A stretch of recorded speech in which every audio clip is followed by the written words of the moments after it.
اللہ نے غصہ انسان کی فطرت میں رکھا اور انسان کو یہ پابند نہیں کیا اس کو بالکل ختم کر دو، کیونکہ یہ ممکن نہیں۔ انسان اگر زندہ ہے،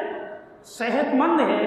اس کے حواس اور اعضاء اپنی جگہ کام کرتے ہیں، تو ایسا ممکن نہیں کہ اس کے اندر سے بھوک بالکل ختم ہو جائے، پیاس کی حاجت بالکل ختم ہو جائے، خواہش کی حاجت بالکل ختم ہو جائے۔ اسی طرح یہ بھی ممکن نہیں کہ اس کے اندر سے غصے کی جو ایک کیفیت اور فطرت، جو ایک احساس اللہ نے اندر رکھا ہے، وہ بالکل ختم ہو جائے۔ کیونکہ علماء نے لکھا کہ غصے کا بالکل ختم ہونا، اس کو حدیث کی اصطلاح میں جبن کہتے ہیں، جیم بیم با دال، جبن۔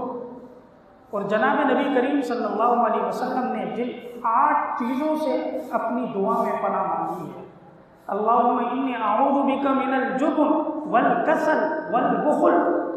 اس میں جبن سے بھی پناہ مانگی، جس کو ہم اردو میں بزدلی کہتے ہیں، یعنی جس آدمی کی فطرت میں غصہ بالکل ختم ہو جائے، کوئی جائز بات کر رہا ہے یا ناجائز بات، اس کے اندر کوئی تبدیلی نہیں آئی، کوئی اس کے ساتھ ناحق زیادتی کر رہا ہے، اس کے گھر والوں کے ساتھ، اس کی کفالت میں موجود لوگوں کے ساتھ، اس میں کوئی احساس ہی پیدا نہیں ہو رہا، یہ بزدلی کیا نام ہے۔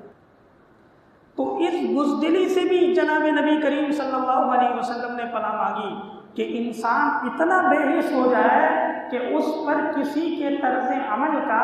کسی کی گفتگو کا، کسی کی ناجائز بات کا، کسی کی ناحق بات کا احساس ہی ختم ہو جائے، تو ایسا شخص نہ اپنی ذات کا دفاع کر سکتا ہے، نہ اپنی بیوی بچوں کی غیرت کا دفاع کر سکتا ہے، نہ دین اور اسلام کی غیرت کے دفاع کے قابل ہے۔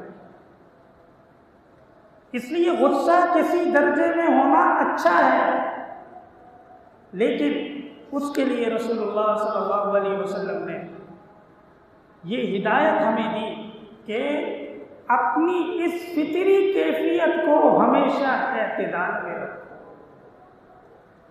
غصے کا اعتدال میں استعمال کیا ہے کہ جہاں تمہیں اللہ کا حکم ٹوٹتا ہوا محسوس ہو تو وہاں تمہیں غصہ آنا چاہیے، یہ تمہاری دینی اور ایمانی غیرت کا تقاضا ہے۔